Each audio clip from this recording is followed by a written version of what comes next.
Eu faço. As duas fecharam o microfone, hein? Bom, boa Não, pior noite. que eu Não, eu tô com falei, o Aula no microfone dia 20. eu aberto. falei que fazia, mas a Ana falou agora, então deixa aí, Ana, eu te Continuamos dou a na vez. pandemia, a nossa aula será virtual. Quem vai fazer oração? Não Pode estou ser? ouvindo. Então vamos lá. Vamos lá. Vamos elevar nossos pensamentos a Jesus, acalmar nosso coração, pedir aos nossos mentores para que iluminem nossa aula e para que a gente tenha um excelente começo de semana. Pai nosso, que estais nos céus, santificado seja o vosso nome, venha a nós o vosso reino, seja feita a vossa vontade, assim na terra como no céu. O pão nosso de cada dia nos dai hoje, perdoai as nossas ofensas, assim como nós perdoamos a quem nos tem ofendido, e não nos deixes cair em tentação, mas livrai-nos de todo mal, assim seja.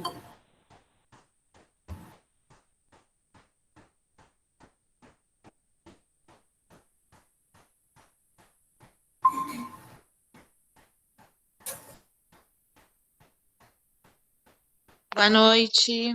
Boa noite, Denise. Boa Então, noite. Oi, boa noite. então vamos ao Evangelho. Caiu no capítulo 14, item 3. Piedade filial.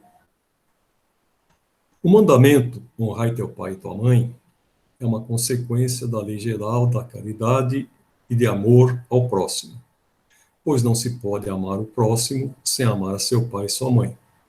Mas a palavra honrai contém um dever a mais para com eles, o da piedade filial. Deus quis mostrar, através disso, que é preciso acrescentar ao amor o respeito, a atenção, a submissão e a condescendência, o que implica a obrigação de cumprir, para com eles, e de uma maneira ainda mais rigorosa, tudo o que a caridade determina em relação ao próximo. Esse dever estende-se naturalmente às pessoas que estão na posição de pai e mãe, e que, por isso, tanto mais merecimento tem, quanto menos obrigatório é seu devotamento aos filhos. Deus sempre pune de maneira rigorosa toda violação desse mandamento.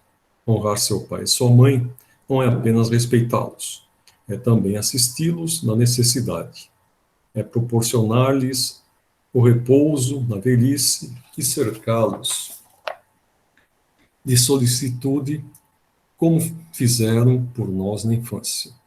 Sobretudo para com os pais sem recursos, mostra-se a verdadeira piedade filial.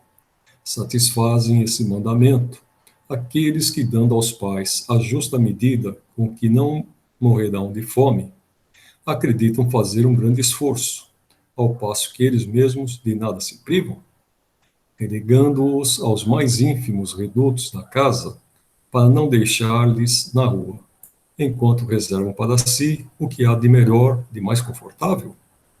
Felizes ainda quando não agem de má vontade e não os fazem pagar o tempo que lhes resta de vida, encarregando-os das fadigas domésticas.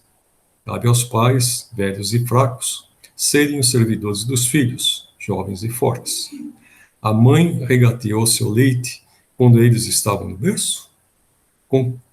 Contou suas vigílias quando estavam doentes? Seus passos para lhes proporcionar o que necessitavam?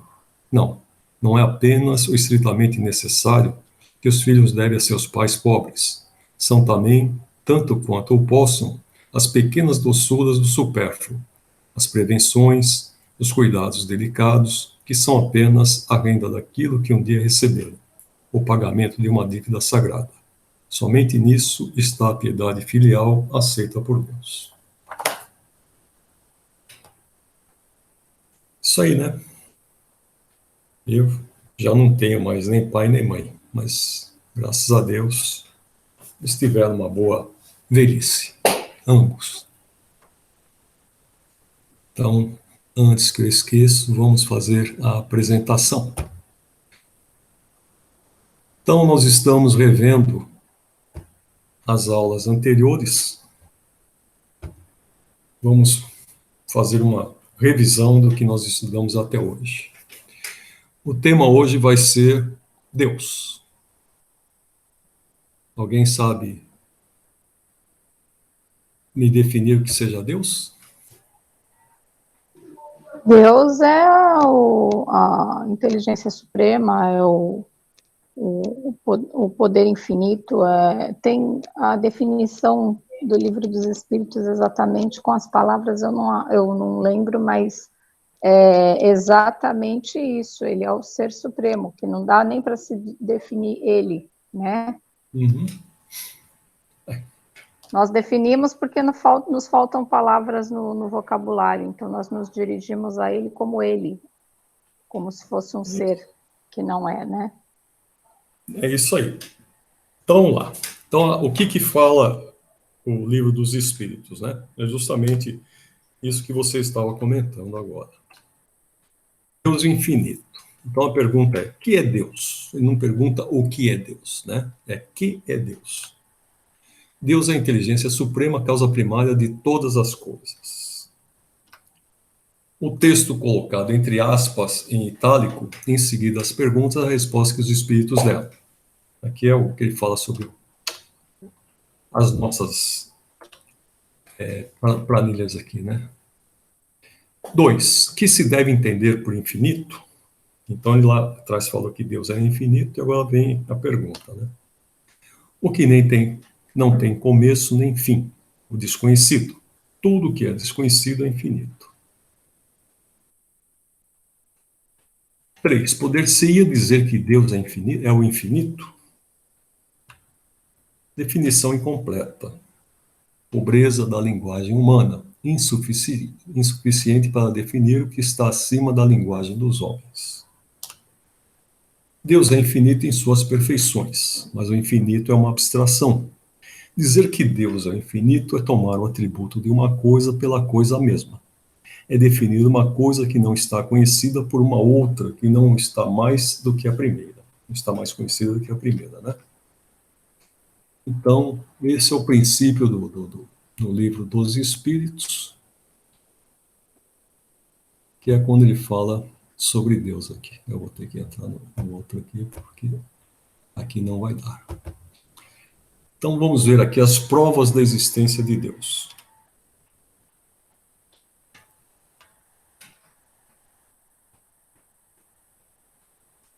Onde se pode encontrar a prova da existência de Deus? Num axioma que aplicais às vossas ciências, não há efeito sem causa. Procurai a causa de tudo o que não é obra do homem, e a vossa razão responderá. Para crer-se em Deus, basta-se se olhar sobre as obras da criação. O universo existe, logo tem uma causa. Duvidar da existência de Deus é negar que todo efeito tem uma causa e avançar que o nada pode fazer alguma coisa. Então aqui é uma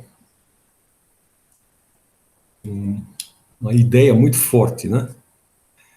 Já que o universo existe, é porque ele tem uma causa. Se não houvesse uma causa, ou um criador, não existiria o universo. Né? Sim. Que dedução se pode tirar do sentimento instintivo que todos os homens trazem em si da existência de Deus? A de que Deus existe, pois de onde lhes viria esse sentimento se não tivessem uma base? É ainda uma consequência do princípio. Não há efeito sem causa. Realmente, nunca existiu nenhum povo que fosse totalmente ateu. Né? Eu acho que até na pergunta seguinte ele vai comentar isso daí. O sentimento íntimo que temos da existência de Deus não poderia ser fruto da educação, resultado de ideias adquiridas? Então, com essa pergunta aqui, o que Kardec quis dizer? Que nós teríamos um treinamento, né? Passando de pai para filho a existência de Deus. Vejamos a resposta. Se assim fosse, por que existiria nos vossos selvagens esse sentimento? Quer dizer, selvagens não haveriam, teoricamente, não haveriam sido treinados, né? Mas eles também têm o sentimento da existência de Deus. Tanto assim, e como eu falei, nunca existiu nenhum povo, nenhuma civilização que não acreditasse em Deus. Se o sentimento da existência de um ser supremo fosse tão somente produto de um ensino, não seria universal. O que não seria universal? Os deuses, né? Embora os povos antigos, cada um tinha os seus deuses, mas a ideia de Deus era uma ideia geral. E não existiria senão nos que houvessem podido receber esse ensino, conforme se dá com as noções científicas. Poder-se-ia achar nas propriedades íntimas da matéria causa primária da formação das coisas? Mas então, qual seria a causa dessas propriedades? É indispensável sempre uma causa primária, né? Então, Kardec quis perguntar aqui se, através da matéria, a gente não teria uma causa primária para definir as coisas. E eles estão dizendo que essas propriedades é indispensável que tenha uma causa primária, ou que tenha um criador. Atribuir a formação primária das coisas às propriedades íntimas da matéria seria tomar o efeito pela causa, porquanto essas propriedades são, também elas, um efeito que há de ter uma causa. O que se deve pensar da opinião dos que atribuem a formação primária a uma combinação fortuita da matéria, ou por outra, ao acaso? Outro absurdo. Que homem de bom senso pode considerar o acaso um ser inteligente? E, ademais, que é o acaso? Nada.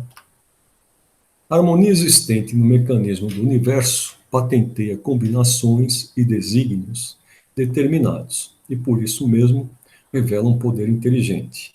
Atribuir a formação primária ao acaso é insensatez, pois que o acaso é cego e não pode produzir os efeitos que a inteligência produz. Um acaso inteligente já não seria acaso, já teria uma causa, né? Em que é que, na causa primária, se revela uma inteligência suprema e superior a todas as inteligências? Tendes um provérbio que diz: pela obra se reconhece o autor. Pois bem, vede a obra e procurai o autor. Orgulho é que gera incredulidade. O homem orgulhoso nada admite acima de si. Por isso é que ele denomina a si mesmo de espírito forte. Pobre ser, que um sopro de Deus pode abater. O poder de uma inteligência se julga pelas suas obras, não podendo nenhum ser humano criar o que a natureza produz. A causa primária é, conseguintemente, uma inteligência superior à humanidade. Quaisquer que sejam os prodígios que a inteligência humana tem operado, ela própria tem uma causa. E quanto maior for o que opere, tanto maior há de ser a causa primária. Aquela inteligência superior é que é a causa primária de todas as coisas, seja qual for o nome que lhe deem.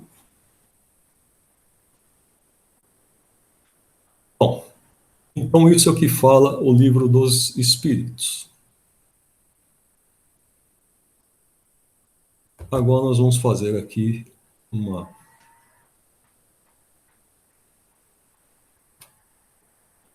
Eu fui na Gênese e peguei também, que lá ele fala muito de Deus, eu peguei os textos que falam de Deus.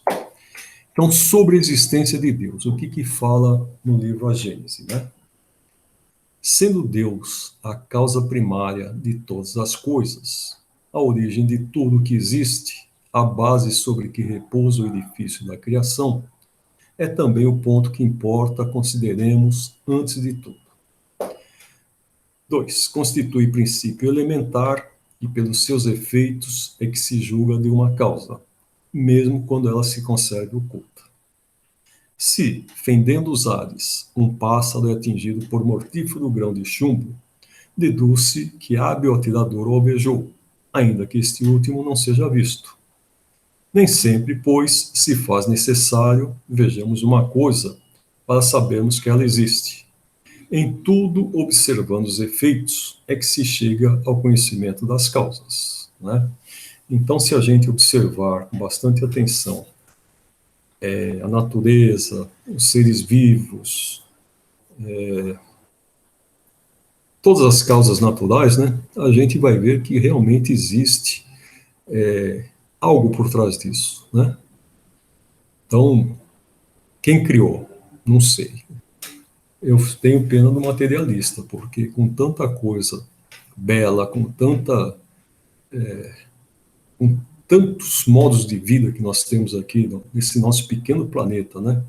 E se a gente olhar para o universo, com tantos bilhões de mundos que existem por aí, é muita pequenez achar que não existe nada que tenha criado tudo isso, né? É um princípio muito abstrato. Outro princípio igualmente elementar, e que de tão verdadeiro passou a axioma, é o de que todo efeito inteligente tem que decorrer de uma causa inteligente. Se perguntassem qual o construtor de certo mecanismo engenhoso, que pensaríamos de quem respondesse que ele se fez a si mesmo?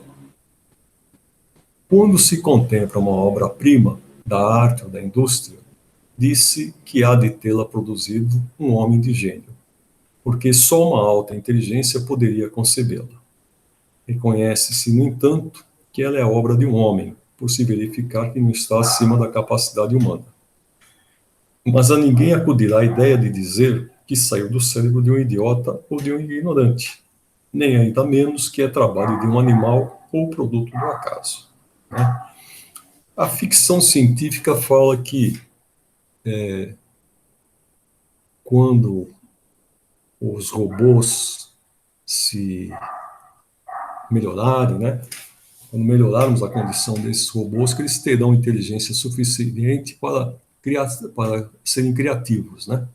Eu acredito que isso nunca aconteça, porque uma máquina, ela sempre vai ter que ter alguém que tenha pensado por ela. Por mais que a gente faça, ela pode deduzir aquilo que a gente pré-programa. Agora, ela começar a analisar, embora existam muitas pesquisas em relação a isso, né? Ela fazer uma análise e ter criatividade, até hoje não conseguiram fazer com que essas máquinas tivessem isso, né? Ela pode ir aprendendo com o tempo, melhorando as suas capacidades. Esses robôs que, agora com a pandemia, a gente tem visto uma série de robôs sendo usados, né, para levar lanche para uma pessoa, para fazer atendimento, para dar boas-vindas no aeroporto, e assim por diante. Tem muitos robôs que estão sendo usados nesse sentido. Mas eles podem ir até aprendendo com o tempo. Mas se eles não forem ensinados outras coisas, eles não aprenderão e não criarão, né?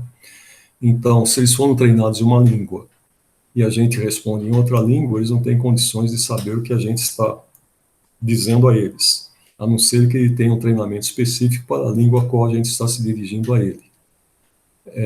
A gente poderia, inclusive, num robô desse daí, colocar todas as línguas existentes no mundo, que são milhares, né? Aí ele poderia responder a todos, mas ele não teria a criação de que ele pudesse criar uma língua. Isso só para quem tem a criatividade, que na realidade é o toque de Deus, né?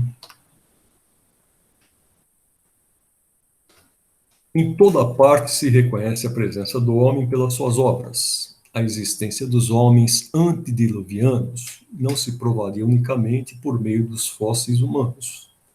Provou também, e com muita certeza, a presença nos terrenos daquela época de objetos trabalhados pelos homens. Um fragmento de vaso, uma pedra talhada, uma arma, um tijolo bastarão para lhe atestar a presença. Pela grosseria ou perfeição do trabalho, reconhecer-se-á o grau de inteligência ou de adiantamento dos que executaram.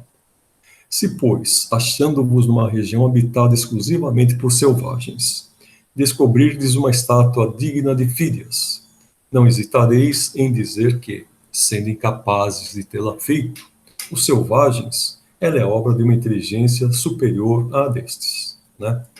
Então, Fídias foi um escultor grego do século V a.C., incumbido por Péricles de dirigir os trabalhos do Parthenon. Encarregou-se da decoração esculpida, o friso das Panateneias, apogeu do estilo clássico grego.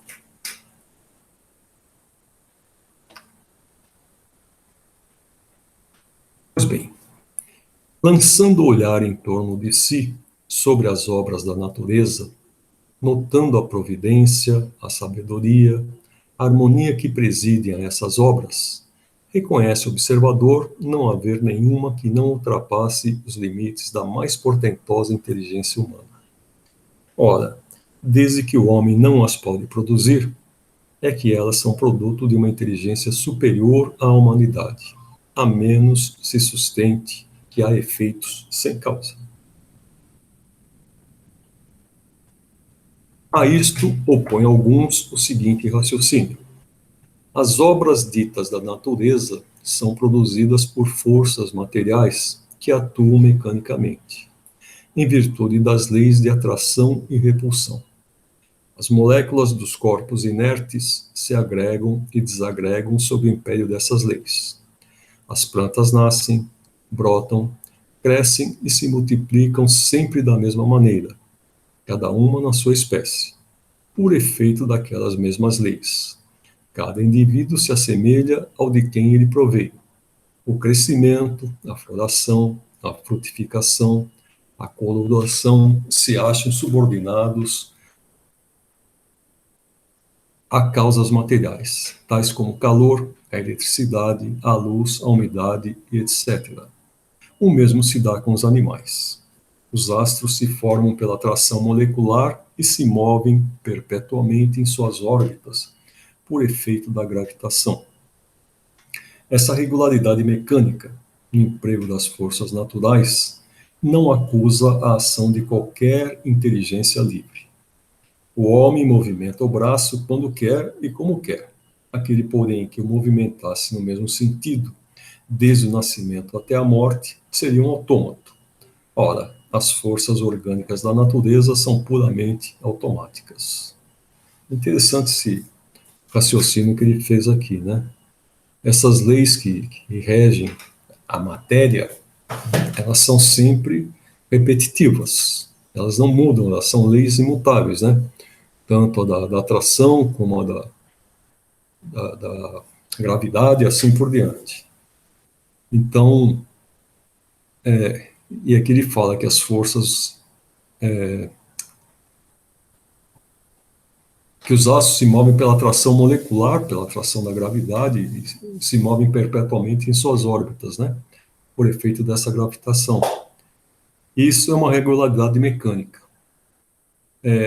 A gente tem o livre-arbítrio de podermos nos movimentar, a gente, os animais e assim por diante, né? Inclusive, os vegetais também têm alguns movimentos, embora eles tenham muito mais restritos. Mas todos nós estamos em evolução, cada um segundo o grau que atingiu de evolução. Tudo isso é verdade, mas essas forças são efeitos que hão de ter uma causa e ninguém pretende que elas constituam a divindade. Elas são forças materiais e mecânicas. Não são por si mesmas inteligentes, o que também é verdade. Mas são postas em ação, distribuídas, apropriadas às necessidades de cada coisa por uma inteligência que não é a dos homens. A aplicação útil dessas forças é um efeito inteligente que denota uma causa inteligente. Um pêndulo se move com automática regularidade, e é nessa regularidade que lhe está o mérito. É toda material a força que o faz mover-se e nada tem de inteligente. Mas que seria esse pêndulo se uma inteligência não houvesse combinado, calculado, distribuído o emprego daquela força para fazê-lo andar com precisão? Do fato de não estar a inteligência no mecanismo do pêndulo e do fato de que ninguém a vê, seria racional deduzir-se que ela não existe? Julgamo-la pelos seus efeitos. A existência do relógio atesta a existência do relojoeiro. A engenhosidade do mecanismo lhe atesta a inteligência e o saber. Quando um relógio vos indica a hora que desejais saber, quem se lembrará de dizer, aí está um relógio bem inteligente? Outro tanto ocorre com o mecanismo do universo. Deus não se mostra, mas se revela pelas suas obras. Realmente, né? E o relógio ele também tem que ser alimentado, né, para que ele possa funcionar. Se acaba a corda que foi dada lá na mola dele, o pêndulo acaba parando seu movimento, né? E aqui Deus está sempre alimentando as suas obras, por isso que elas estão sempre em movimento.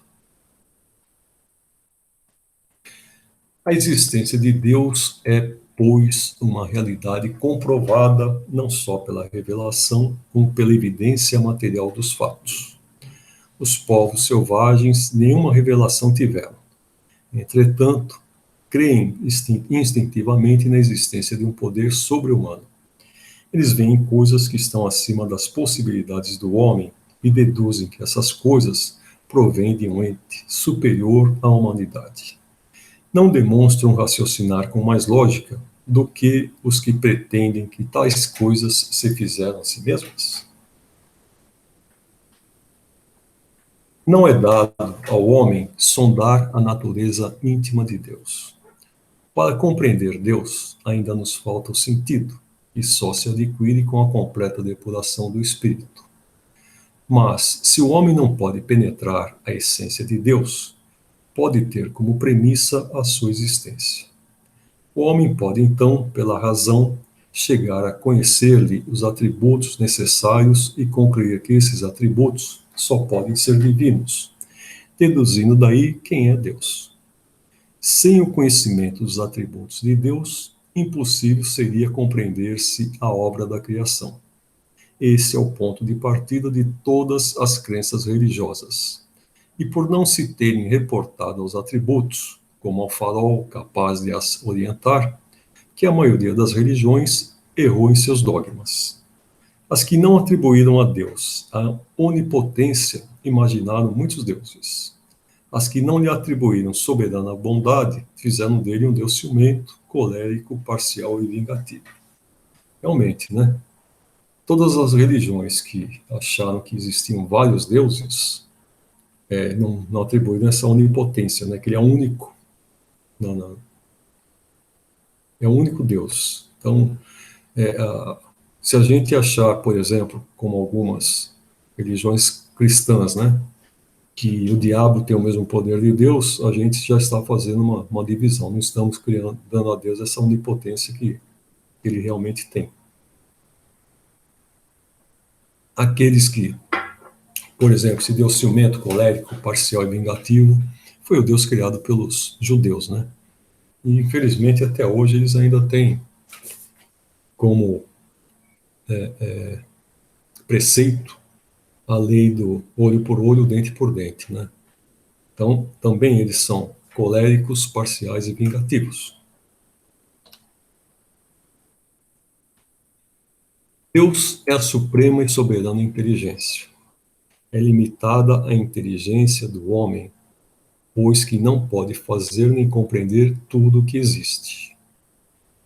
A de Deus, abrangendo o infinito, tem que ser infinita. Se a supuséssemos limitada num ponto qualquer, poderíamos conceber outro ser mais inteligente, capaz de compreender e fazer o que o primeiro não faria, e assim por diante até o infinito. Deus é eterno, isto é, não teve começo e não terá fim. Se tivesse tido princípio, houvera saído do nada. Ora, não sendo nada coisa alguma, coisa nenhuma pode produzir. Ou então teria sido criado por outro ser anterior, e nesse caso, este ser é que seria Deus. Se lhe supuséssemos um começo ou fim, poderíamos conceber uma entidade existente antes dele e capaz de lhe sobreviver e assim por diante ao infinito. Então, se ele tivesse sido criado, Deus seria quem o criou, né? E aqui é um conceito que a gente tem que ter muita abstração para poder imaginar, mas por enquanto nós não temos conhecimento suficiente para poder imaginar que ele sempre existiu e que ele sempre existirá, né? Ele não tem um começo que não vai ter um fim. Deus é imutável. Se estivesse sujeito a mudanças, nenhuma estabilidade teriam as leis que regem o universo. Deus é imaterial, isto é, a sua natureza difere de tudo o que chamamos matéria. De outro modo, não seria imutável, pois estaria sujeito às transformações da matéria. Então, o que eles estão dizendo aqui? Que Deus não tem matéria, como o nosso espírito também é imaterial. Por isso que, por espírito ser imaterial, é que dizem que é a semelhança de Deus, né? Tudo que é material não tem relação com a parte espiritual. Deus carece de forma apreciável pelos nossos sentidos, sem o que seria matéria. Dizemos, a mão de Deus, o olho de Deus, a boca de Deus, porque o homem, nada mais conhecendo além de si mesmo, toma a si próprio por termo de comparação para tudo que não compreende. E faz aqui Deus a sua imagem, né? Não o inverso, que nós somos a imagem de Deus em espírito. E esse conceito aqui, quando a gente aplica, a gente está fazendo Deus a nossa imagem. E ele não tem nada a ver com a nossa composição material. São ridículas essas imagens em que Deus é representado pela figura de um ancião de longas barbas e envolto no manto, que inclusive foi aquela figura de abertura aqui da nossa transparência, né? Tem o inconveniente de rebaixar o ente supremo até as mesquinhas proporções da humanidade. Daí a lhe emprestarem as paixões humanas e a fazerem um Deus colérico e ciumento. Não vai mais do que um passo.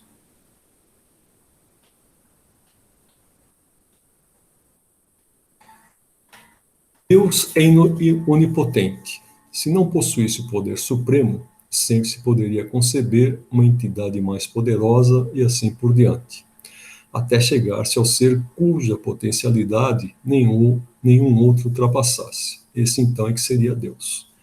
Da mesma forma que se a gente quiser dar a um outro ser a mesma potência que tem a Deus, a gente já está dividindo, então já não temos mais Deus, a gente tem deuses, né? Aí podemos ter pessoas que vão cultuar esse outro Deus. Ou o próprio diabo, né? Quando a religião católica fala que existe o diabo, está equiparando ele a Deus. Deus é soberanamente justo e bom. A providencial sabedoria das leis divinas se revela nas mais pequeninas coisas, como nas maiores, não permitindo essa sabedoria que se duvide da sua justiça nem da sua bondade. O fato de ser infinita uma qualidade exclui a possibilidade de uma qualidade contrária, porque esta a apoucaria ou anularia. Um ser infinitamente bom não poderia conter a mais insignificante parcela de malignidade, nem o ser infinitamente mau conter a mais insignificante parcela de bondade.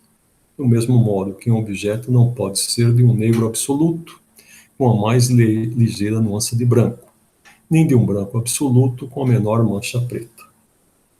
Então aqui eles fazem uma comparação, né? E com certeza aqui é o conceito católico. A partir do momento que a gente tem Deus ali brigando com o diabo, né? Em algumas situações o diabo se mostra um ser bom ou alguma coisa assim, embora se possa perceber que seja uma mentira, mas alguma coisa ou alguns sentimentos ele poderia ter. E isso não o faria um ser totalmente ruim. E o inverso também é verdadeiro, né? Deus, pois, não poderia ser simultaneamente bom e mau. Então, esse Deus colérico, esse Deus vingativo que foi criado pelo judaísmo, na realidade, eles fizeram um Deus com todos os defeitos humanos, né?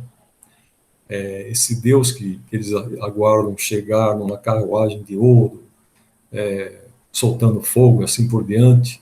O ouro que está ali representado é a cobiça humana, né?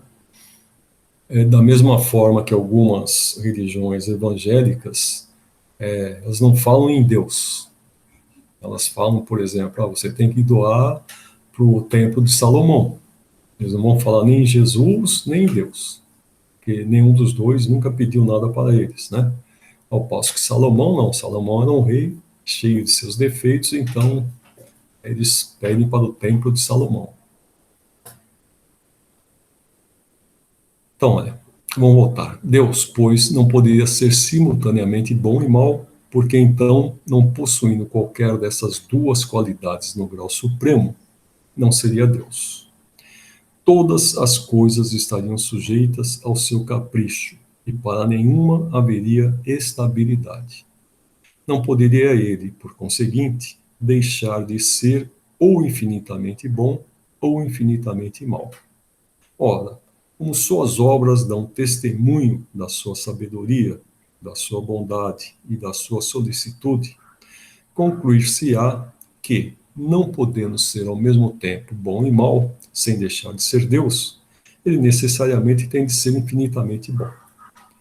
A soberana bondade implica a soberana justiça, porquanto, se ele procedesse injustamente ou com parcialidade, numa só circunstância que fosse, ou com relação a uma só de suas criaturas, já não seria soberanamente justo e, em consequência, já não seria soberanamente bom.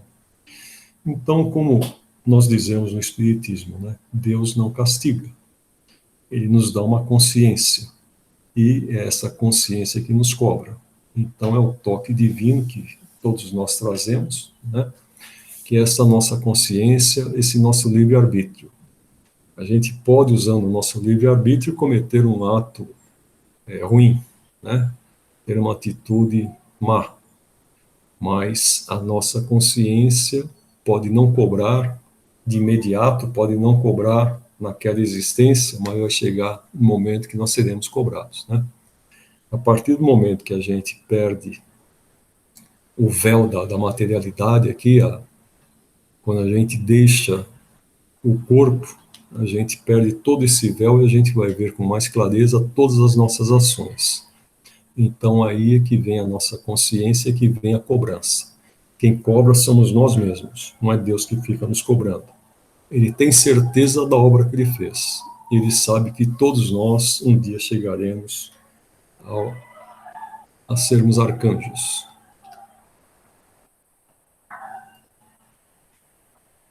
Deus é infinitamente perfeito.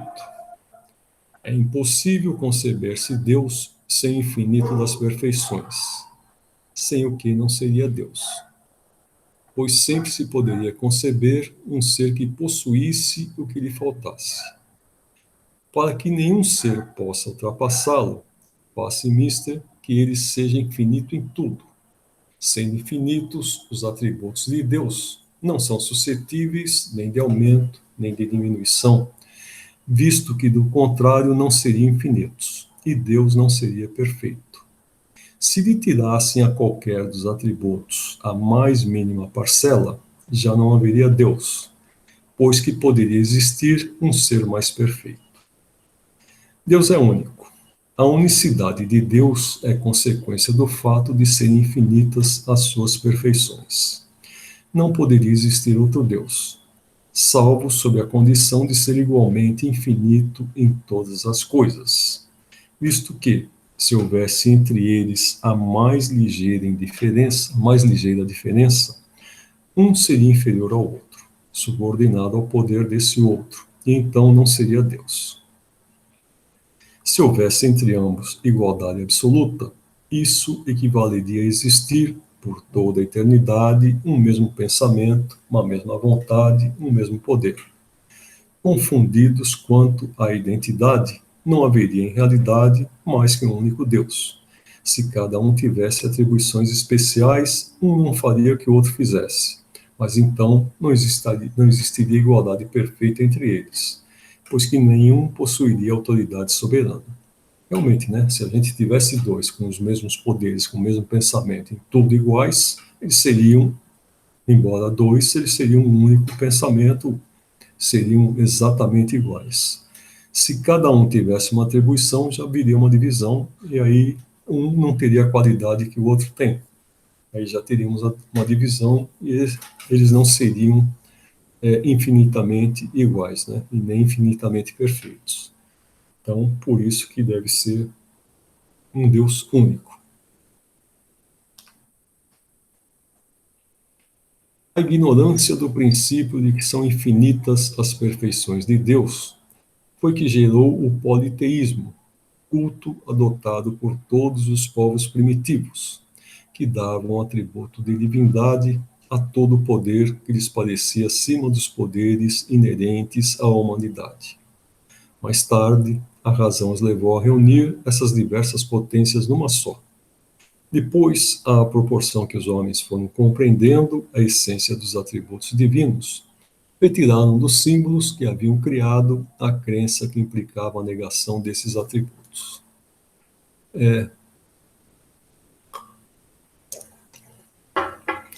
Eu aqui faço uma pausa. Embora a religião católica ela tenha por base o judaísmo, que fala do Deus único, né, que foi a primeira religião a falar do Deus único. Se a gente pegar o hinduísmo, que é até mais antigo que o judaísmo, até hoje eles têm o politeísmo, né?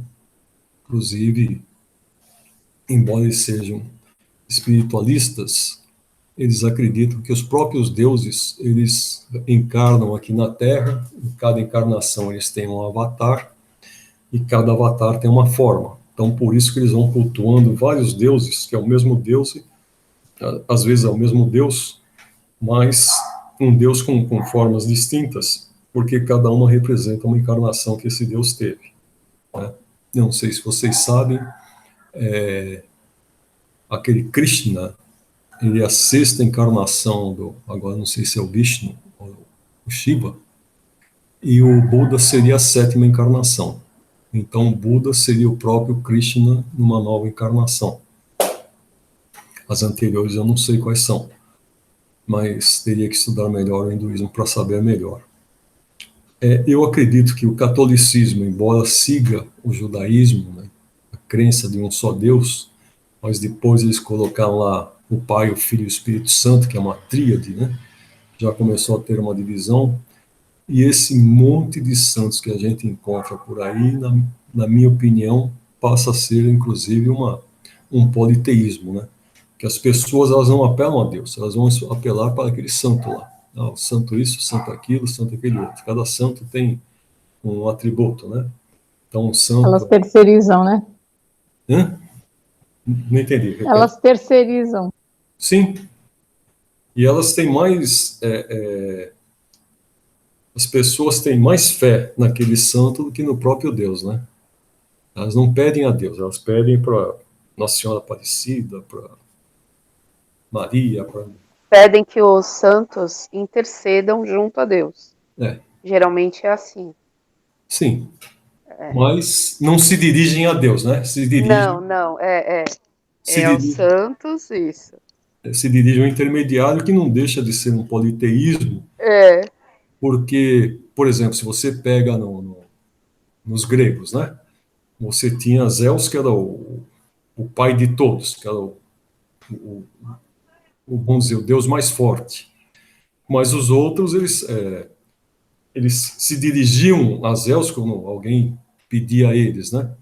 Então, os santos hoje não deixam de ser uma forma de um politeísmo disfarçado, né? Mas isso é o meu pensamento, tá? Então, vamos seguir aqui. Em resumo, Deus não pode ser Deus, senão sob a condição de que nenhum outro ultrapasse, porquanto o ser que o excedesse, no que quer que fosse, ainda que apenas na grossura de um cabelo, é que seria o verdadeiro Deus. Para que tal não se dê, indispensável se torna que ele seja infinito em tudo. É assim que comprovada pelas suas obras a existência de Deus, por simples dedução lógica, se chega a determinar os atributos que o caracterizam.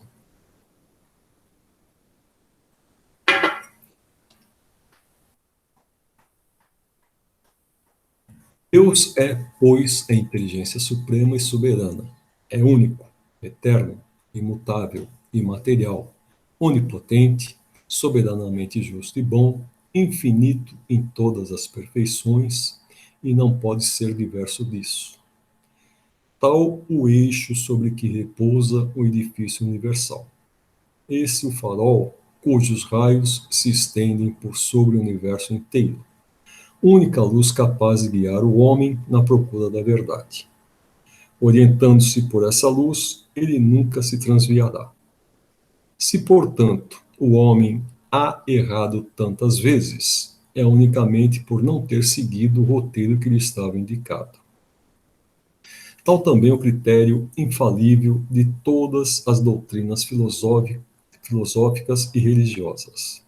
Para apreciá-las, dispõe o homem de uma medida rigorosamente exata nos atributos de Deus e pode afirmar a si mesmo que toda teoria, todo princípio, todo dogma, toda crença, toda prática que estiver em contradição com um só que seja desses atributos, que tenda não tanto a anulá-lo, mas simplesmente a diminuí-lo, não pode estar com a verdade. Em filosofia, em psicologia, em moral, em religião, só há um de verdadeiro o que não se afaste nem um tio das qualidades essenciais da divindade. A religião perfeita será aquela de cujos artigos de fé nenhum esteja em oposição àquelas qualidades. Aquela cujos dogmas todos suportem a prova dessa verificação sem nada sofrerem.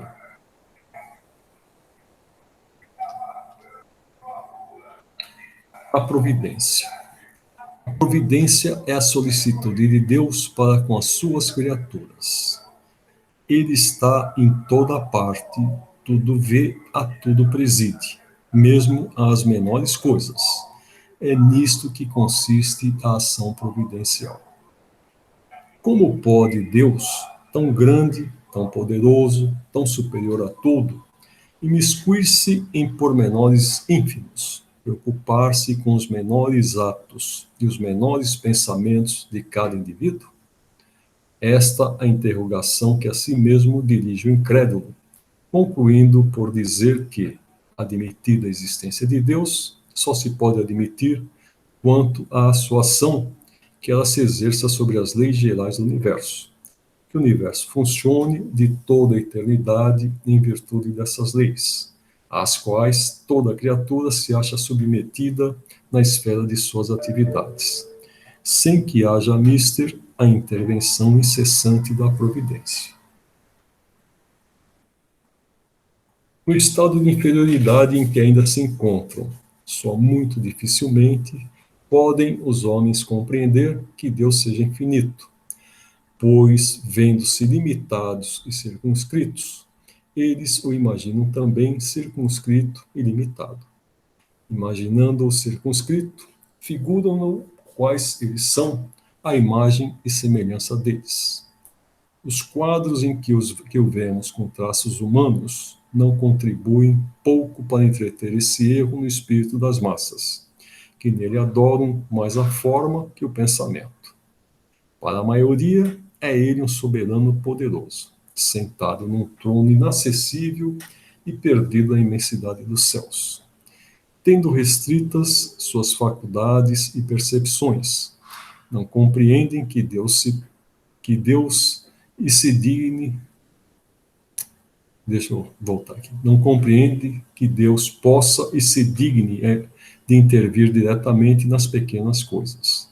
É interessante esse lance aqui que quando ele descreve sobre o trono, né? Isso é outra ideia que vem das eras antigas, né? Como em todos os lugares existiam reis, esses reis, para se mostrarem o seu poder, eles precisavam de um trono, eles precisavam estar acima de todos, né? Então começaram a colocar não só Deus, como também os santos, né? Todos eles em tronos, todos eles são reis, rainhas, né? Se a gente pegar algumas orações que são feitas na Igreja Católica, por exemplo, no caso da Ave Maria, né?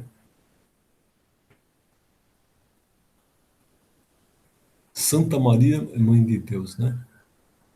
Não é Santa Maria, Mãe de Deus. Não é na Ave Maria. Tem uma outra lá que é Salve Rainha. Acho que é isso. Salve Rainha, que vai se dirigir a Maria. Então a tratam como Maria, né? É interessante que associaram o fato da existência de reis e rainhas e começa a colocar os seres terrenos, os santos, como se fossem reis ou rainhas. Tem muita citação a esse fato, né? Como rei ou rainha, como senhor e assim por diante. Então, vamos seguir.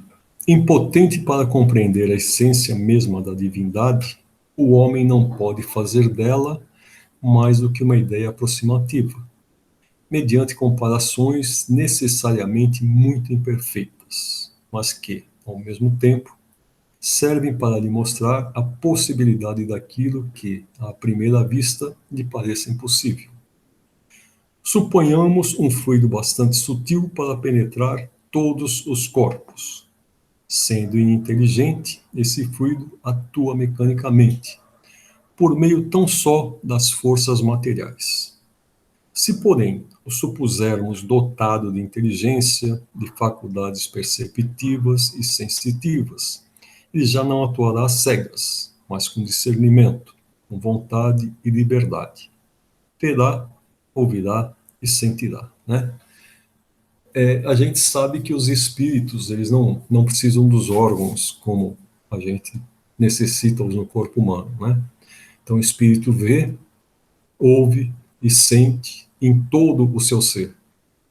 E da mesma forma que ele está fazendo uma descrição de um fluido, que nós vamos ver mais à frente aqui, que provavelmente seja uma definição, inclusive, da forma como Deus atua. As propriedades do fluido perispíritico podem nos dar uma ideia. Ele não é de si mesmo inteligente, pois que é matéria, mas é o veículo do pensamento, das sensações e percepções do espírito. Então, o que é o perispírito? É esse invólucro material que transmite ao espírito toda a sensação do corpo. Tudo que acontece no corpo é transmitido ao espírito através do perispírito.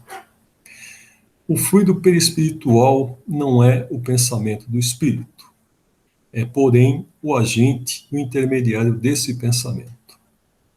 Sendo ele que o transmite, fica, de certo modo, impregnado do pensamento transmitido, e na impossibilidade em que nos achamos de isolar o pensamento, a nós parece que ele faz corpo com o fluido, dando a entender que são uma coisa só, como sucede com o som e o ar, de maneira que podemos, a bem dizer, materializá-lo.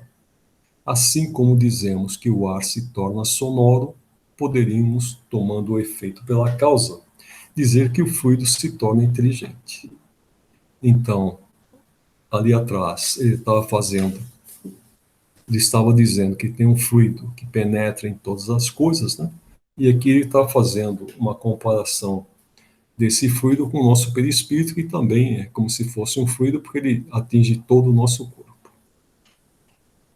Seja ou não assim no que concerne ao pensamento de Deus, isto é, que o pensamento de Deus atue diretamente ou por intermédio de um fluido, para facilitar a nossa inteligência, figuremo-lo sob a forma concreta de um fluido inteligente que enche o universo infinito e penetra todas as partes da criação. A natureza inteira está mergulhada no fluido divino. Então, aqui eles estão explicando que esse fluido atinge o universo inteiro.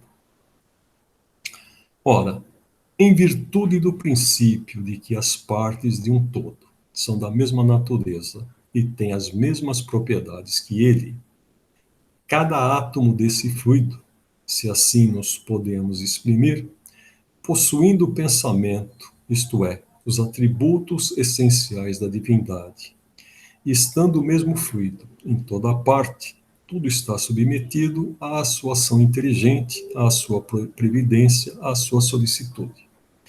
Nenhum ser haverá, por mais ínfimo que o suponhamos, que não esteja saturado dele. Achamo-nos, então, constantemente em presença da divindade. Nenhuma das nossas ações lhe podemos subtrair ao olhar. O nosso pensamento está em contato ininterrupto com o seu pensamento. Havendo, pois, razão para dizer-se que Deus vê os mais profundos refolhos do nosso coração. Estamos nele, como ele está em nós, segundo a palavra do Cristo. Está em João, versículo 4, 13, não sei se é versículo que é ali. Então, aqui é um pensamento muito interessante. Eu vi nessa frase aqui a definição de Deus, né? Que ele está no todo. Então, seja ele mesmo, seja esse fluido que ele, para que a gente possa compreender que existe uma outra coisa, ele está em todas as coisas e ele sente todas as coisas. Longe de nós a ideia de materializar a divindade. A imagem de um fluido inteligente, universal, evidentemente não passa de uma comparação apropriada a dar de Deus uma ideia mais exata do que os quadros que o apresentam debaixo de uma figura humana. Essa imagem se destina a fazer compreensível a possibilidade que tem Deus de estar em toda parte e de se ocupar com todas as coisas. Temos constantemente sob as vistas um exemplo que nos permite fazer ideia do modo por que talvez se exerça a ação de Deus sobre as partes mais íntimas de todos os seres e, conseguintemente, do modo por que lhe chegam as mais sutis impressões da nossa alma. Esse exemplo tiramo-lo de certa instrução que a tal respeito deu um espírito. O homem é um pequeno mundo que tem como diretor o espírito e como dirigido o corpo. Nesse universo, o corpo representará uma criação cujo espírito seria Deus. Compreendei bem que aqui há uma simples questão de analogia e não de identidade. Os membros desse corpo, os diferentes órgãos que o compõem, os músculos, os nervos, as articulações, são outras tantas individualidades materiais, se assim se pode dizer, localizadas em pontos especiais do corpo, se bem seja considerável o número de suas partes constitutivas, de natureza tão variada e diferente. A ninguém é lícito supor que se possam produzir movimentos ou uma impressão em qualquer lugar sem que o espírito tenha consciência do que ocorra. Realmente, né? Nosso espírito tem consciência de tudo que ocorre no nosso corpo. Há sensações diversas em muitos lugares simultaneamente. O espírito as sente todas, distingue, analisa, assinala a cada uma a causa determinante e o ponto em que se produziu. Tudo por meio do fluido perispíritico. Análogo fenômeno ocorre entre Deus e a criação. Deus está em toda parte, na natureza, como o espírito está em toda parte, no corpo. Todos os elementos da criação se acham em relação constante com ele, como todas as células do corpo humano se acham em contato imediato com o ser espiritual. Não há, pois, razão para que fenômenos da mesma ordem não se produzam de maneira idêntica, num e no outro caso.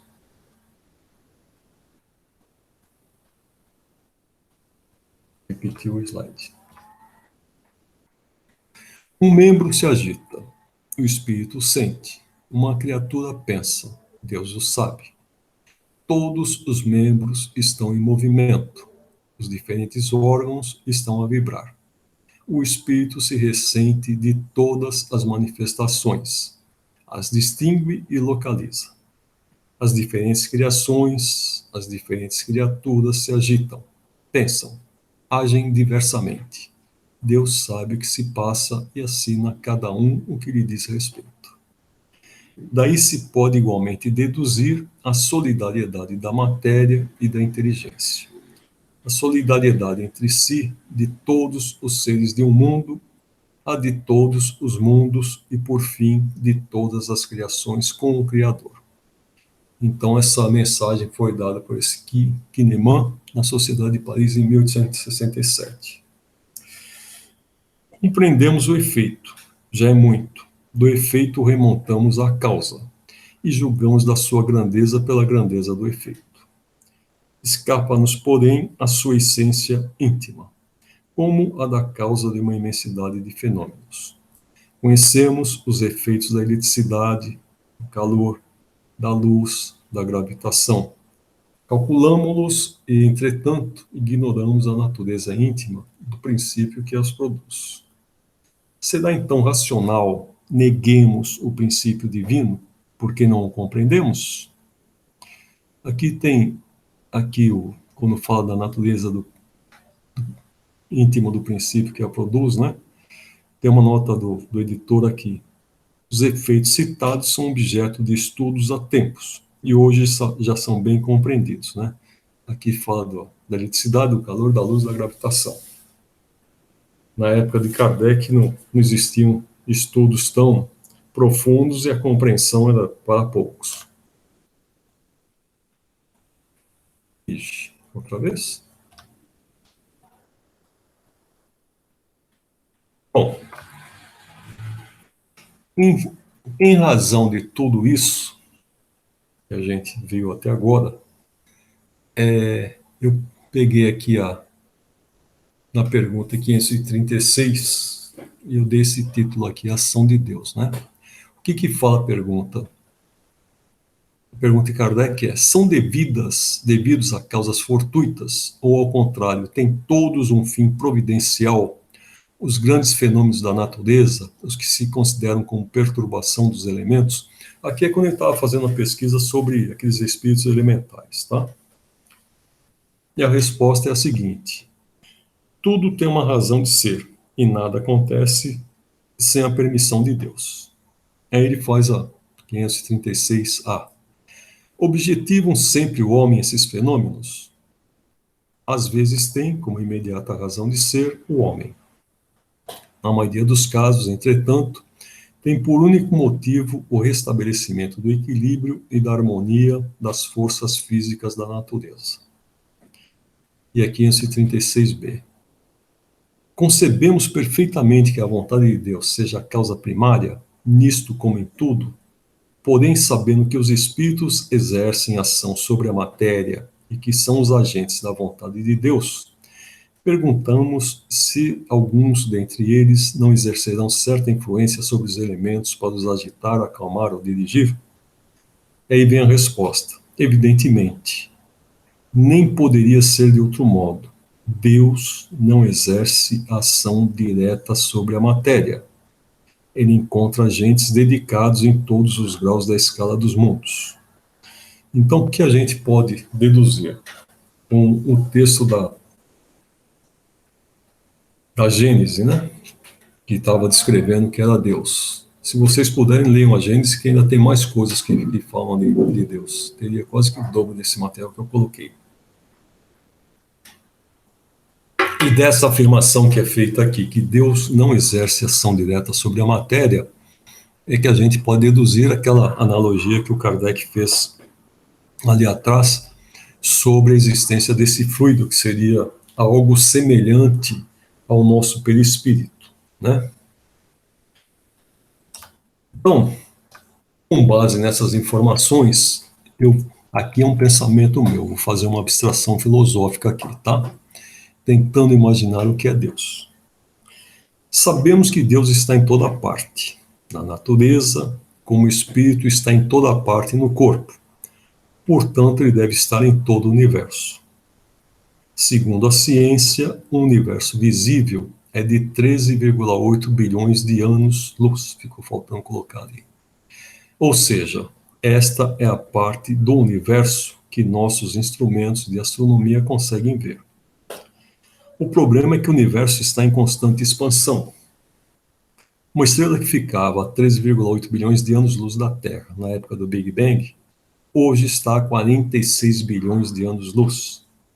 Por conta dessa expansão, os cientistas acreditam que o diâmetro do universo observável é, na verdade, de 93 bilhões de anos-luz, aproximadamente. Isso daí está na Wikipédia, tá? Então, fiz uma brincadeira aqui. Com base nessas informações, façamos alguns cálculos. Velocidade da luz são 300 mil quilômetros por segundo. Ou seja, 60 segundos multiplicado por 300 mil, a velocidade da luz é de 18 milhões de quilômetros por minuto. Ou 60 vezes 18 milhões é 1 bilhão e 80 milhões de quilômetros por hora. Ou 1 bilhão e 80 milhões vezes 24 horas que tem um dia, nós temos 25 bilhões 920 milhões, não, 25 trilhões, desculpa, é 1 trilhão e 80 bilhões ali. Aqui é 25 trilhões 920 bilhões de quilômetros por dia. Vezes 365 dias de um ano, vai dar esse número aí que nem sei mais. Milhão, bilhão, trilhão, quatrilhão, 9 quatrilhões, 460 trilhões, 800 bilhões de quilômetros por ano.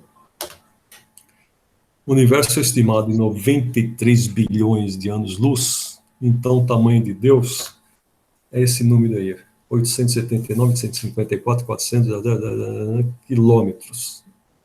Dá para imaginar? É tanto número que já até me escapou. Depois você pega eles aí, tá? Agora eu vou fazer uma outra analogia, né?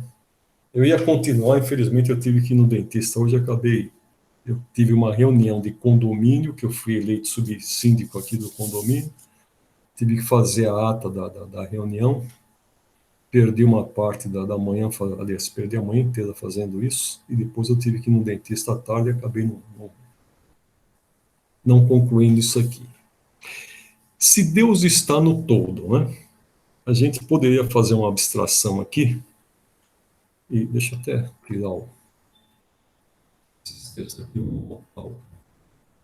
se ver. Fecha. Fecha. A gente poderia imaginar que da mesma forma que a gente já tem algumas citações que Jesus também sente tudo que se passa com a gente, que Jesus poderia expandir a sua aura, né, e atingir todo o planeta Terra. Se ele fizesse isso daí, realmente ele teria condições, assim como Deus tem, de sentir tudo que se passa conosco aqui na Terra. O que vocês acham desse pensamento?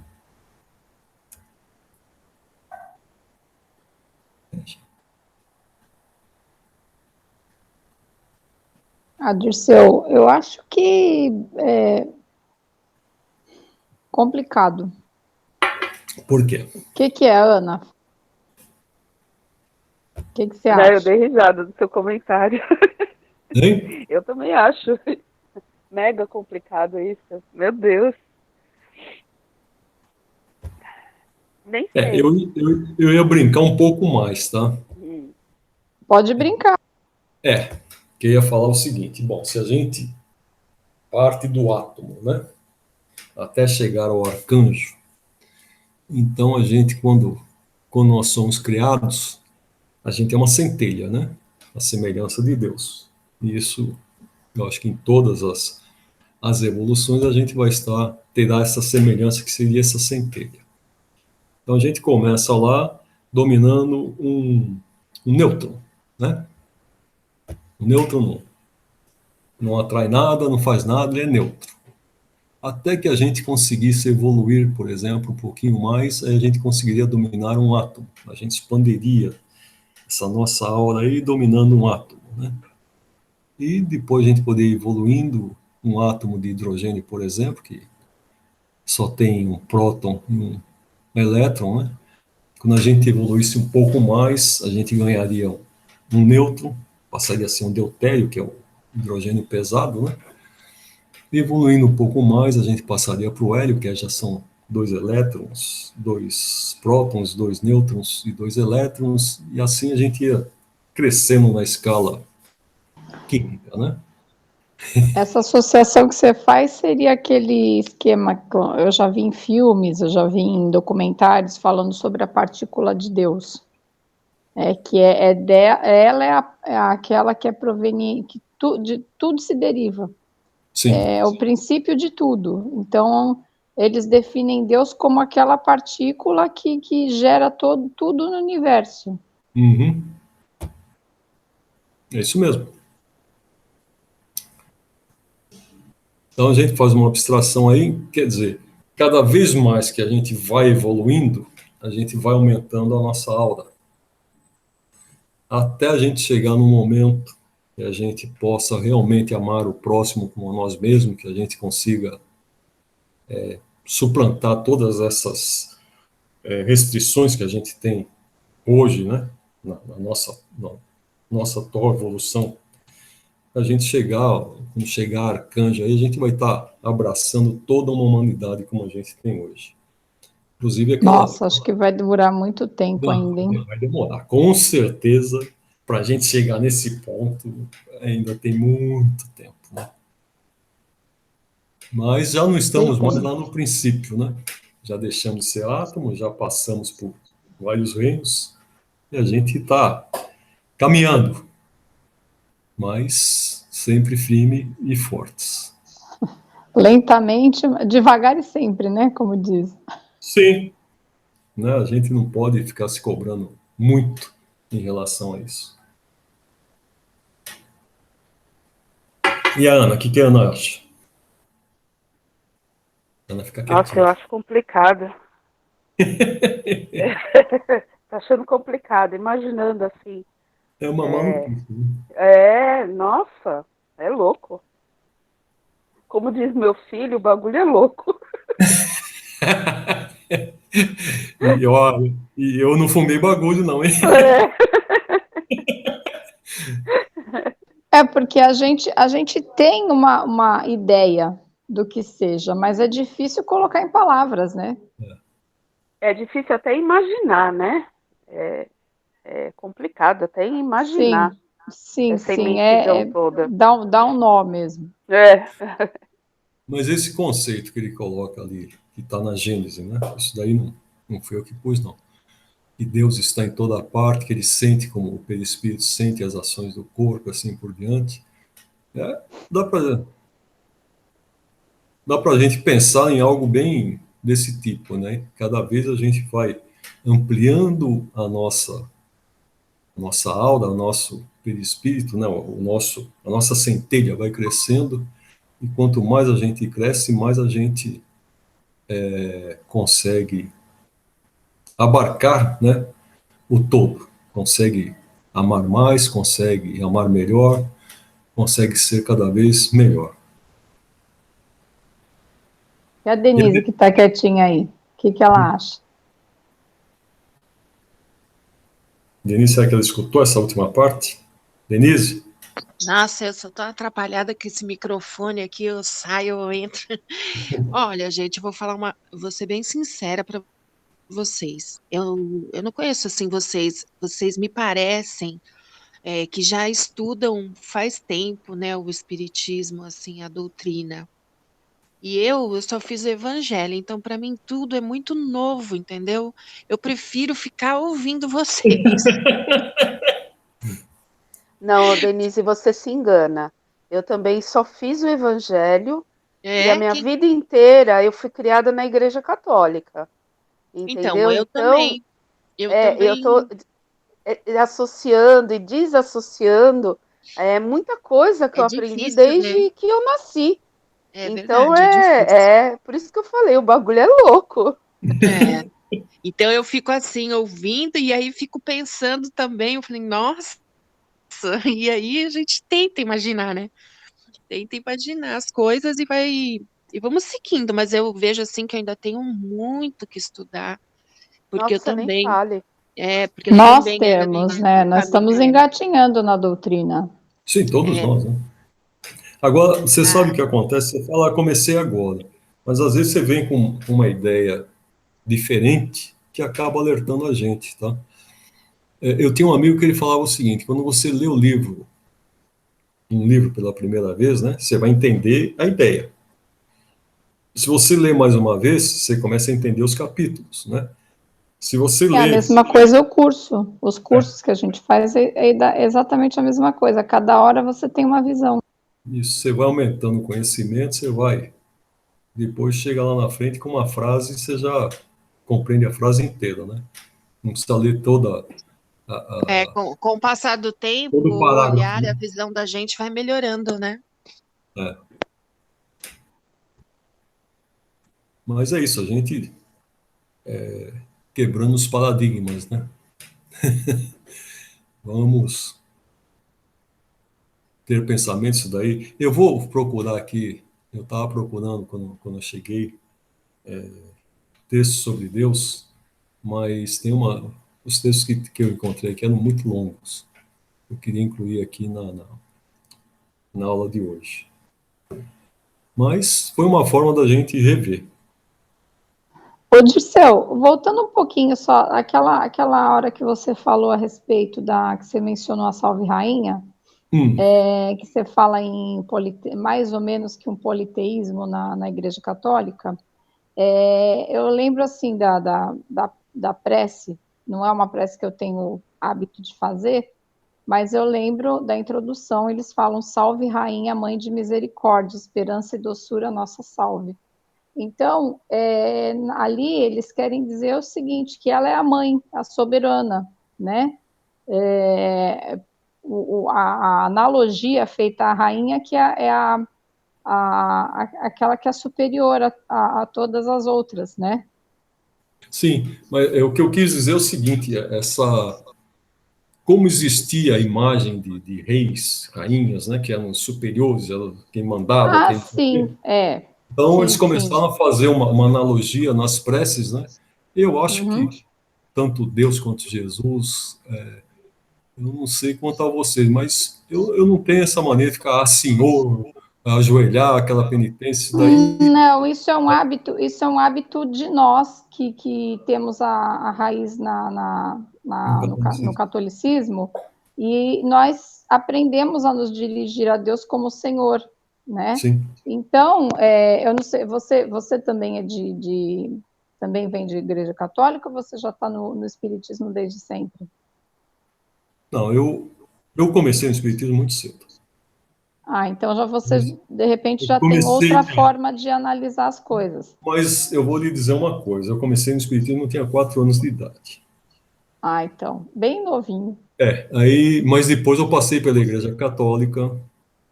Teve Sim. uma fase que eu procurei outras religiões, eu fui na presbiteriana, na Uhum. Mormon, né? Embora não tenha Certo. ficado, eu peguei uma religião também que era com base no hinduísmo, né? Você foi O, tentando se encontrar, não, eu fui para conhecer. experimentar. Vai, então. Não, né? Vamos. Na época que eu fui visitar essas religiões, eu era espírita. Aham. Ah, E, tá. Você foi e, conhecer, então. e me dizia espírita, e eu queria ver a opinião dessas religiões, né? Entendi. Teve uma que eu não sei se é a messiânica, que eles acreditam, inclusive, em reencarnação, Sim, né? eles falam de antepassados. É que aí vem da Oriental. A Oriental tem muito É, respeito aos é. passados, né? A messiânica é a igreja que ministra o Jorei. É.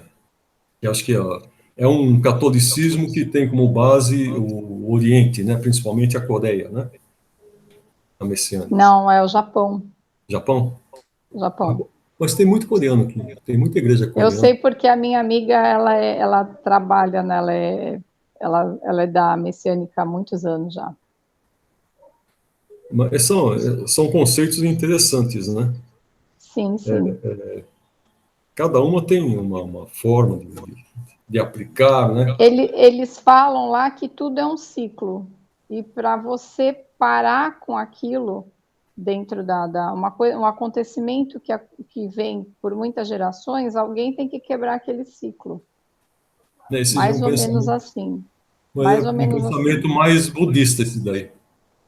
Eles tem um. Ela tem deve ser um pouco do shintoísmo também, né? Que é a religião predominante do Japão. O shintoísmo também é interessante, porque tem essa cultura Uhum, aos antepassados, né? Eles têm sim, o altar que eles deixam em casa, eles põem frutas, eles põem coisa para os antepassados. sim, a messiânica cultua flores, né? Flores e horta caseira. Uhum. Eles cultuam tudo que é belo, e tudo que é belo traz boas energias, boas vibrações. Todos nós deveríamos fazer isso, né? Sim, sim. Mas tá aí. Eu acho, minha opinião, todas as religiões são boas, né? Todas, quando bem Todos os aplicadas, caminhos levam a Deus, né? Eu acho quando que, bem assim, aplicados, basta que a gente se encontre numa. quando bem aplicados, Falou certo, bem aplicado, porque eu já fui até na Umbanda. Eu trabalhei na Umbanda. Foi muito pouco tempo. E a dona do centro, ela sempre pedia para que as pessoas tivessem pensamentos positivos, que não fossem lá para desmanchar casamento de ninguém, nada desse tipo de coisa, entendeu? E ela ficava de olho nisso. Então, assim, são centros que você precisa tomar muito cuidado quando você frequenta. Eu tive a sorte de frequentar um centro bom. Lá eles faziam caridade, tudo era voltado ao amor, entendeu? Era muito gostoso. Mas não foi a religião que eu me encontrei. é aqui na Baixada ou não? Não, foi em São Paulo. Eu sou de São Paulo, né? Então Não, é que não. eu tenho um primo, ele estava comentando comigo que ele vem num centro aqui na Baixada, é um centro de Umbanda que é dessa forma como você está falando. Tá? Lá São, no seu era um centro muito pequeno, que nem ela falava, né? Que as pessoas entram na Umbanda pelo amor ou pela dor. Ela entrou pela dor, então ela se propôs a tocar esse centro. Para você ter uma ideia, o centro era na casa dela.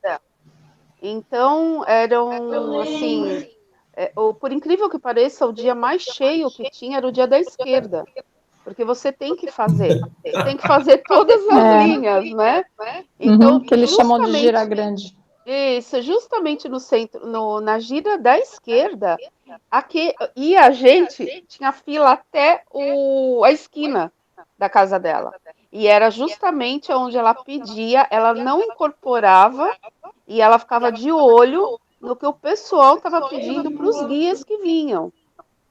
Ela não queria esse tipo de coisa, porque lá era realmente como que eu vou dizer, uma umbanda de mesa branca, ela não permitia que fizesse esse tipo de trabalho.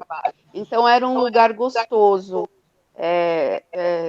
tinha pessoas que iam toda semana, você já conhecia pelo nome até, inclusive, então era muito gostoso lá frequentar.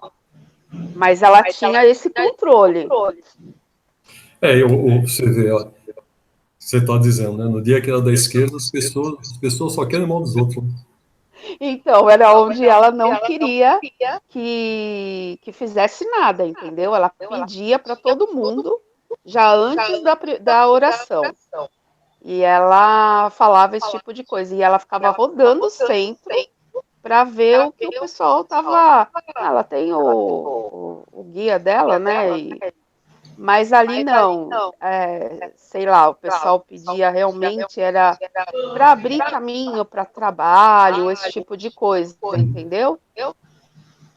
E tem um livro que desmistifica um pouco também, eu não sei o nome, mas desmistifica um pouco essa coisa de associar o Exu e a Pombagira com o mal, porque eles, na realidade, eles são espíritos que vêm auxiliar tanto quanto os outros. Só Isso, que eles a estão ali maioria para das evoluir. pessoas, exatamente, só que as pessoas se dirigem a eles, mas para outras coisas escuras, né?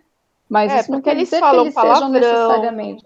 São como eles falam nós. palavrão na gíria, eles bebem, eles fumam, Sim, eles têm os mesmos né? vícios que nós humanos, seres Isso, humanos. mas o bem que é pedido é uma evolução para eles. Sim, E o mal, inclusive eles falam o seguinte: você sabe que aquilo que você pede volta, ou seja, isso, aquilo o plantio é livre, mas a colheita é obrigatória. A semeadura assim, o termo, né? É a mesma coisa. É a é mesma isso coisa. mesmo. E é o que eles falam, né? Eles já estão mortos. Então, Eles eles estão já ali estão para evoluir. mortos em carne, né? Eles estão ali para evoluir. Então, o que você pedia para o bem é uma evolução para eles. Sim. Mas você sabe que, pelo que eu li da Umbanda, esses espíritos, Exu, Pombagira, não sei o que, eles acham que o desencarnado eles chamam de Herê. Não, herê é criança. É criança, não, Não, então. ele é criança, Egum, isso. Egum, Egum, Não me lembro Egum. o termo. Eu Não também lembro não o lembro, termo. eu não me Eu acho aprofundei que tanto Egum que assim é na. o espírito desencarnado, que todos esses daí são orixás, não sei o que esses daí nunca encarnaram. Tem um pensamento assim, não humano. Os herês são Sim, as sim. crianças, né? E tem Herê, o dia de Cosme e Damião, onde você leva os doces, tudo, e eles benzem, vai, entendeu? Por isso que é distribuído para as crianças também. É muito bonito, se você for pegar assim, todas as giras são muito bonitas, aonde eu frequentava. Eles faziam tudo realmente para o bem mesmo. Até porque há três vertentes, né? A Quimbanda, a Umbanda e o Candomblé. A Umbanda, pelo que eu sei, parece que é o que mais se associa às coisas do... Não digo mesa branca, porque mesa branca a gente se refere mais ao espiritismo, né? O kardecismo, Ao kardecismo, é. então, mas a Umbanda é tipo o que tem de mais leve, mais suave. O se bem candomblé, que eles oferecem os animais, né? Não Para envolve rituais animais, isso trabalhos, mesmo. o candomblé. bom, gente, tá dando a hora. Quem tá com vontade de fazer oração de despedida, Eu faço. por favor. Vamos acalmando o nosso coração e agradecendo a mais uma aula, a essa conversa para conhecimento e para amplitude das nossas dúvidas, né? Tirando as nossas dúvidas aqui, que é muito bom a conversa. E vamos pedir que cada dia nós tenhamos mais esclarecimento para que essas conversas possam ser mais, gerem mais frutos, que a gente possa absorver cada vez mais conhecimento. A leitura é muito boa, mas a conversa é sempre bom, é sempre melhor. E que tenhamos uma semana de paz e de bons pensamentos e boas atitudes. Que assim seja. Ave Maria, cheia de graça, o Senhor é convosco, bendita sois vós entre as mulheres, e bendito é o fruto do vosso ventre, Jesus. Santa Maria, Mãe de Jesus, rogai por nós, pecadores, agora e na hora de nossa passagem, que assim seja, graças a Deus. Boa noite a todos. Pessoal, boa noite, até segunda, boa Uma semana a ótima todos. semana. Boa semana a todos. Obrigado pela participação de vocês. Boa noite. Boa noite, Obrigada a gente. você Boa por semana, mais viu? uma Boa aula. noite, Denise. Somos nós, eu e você, Denise. Ai, Jesus, A eu sou gente muito precisa crua. estudar, Denise. Eu sou muito crua. Esse livro dos espíritos está me deixando maluca.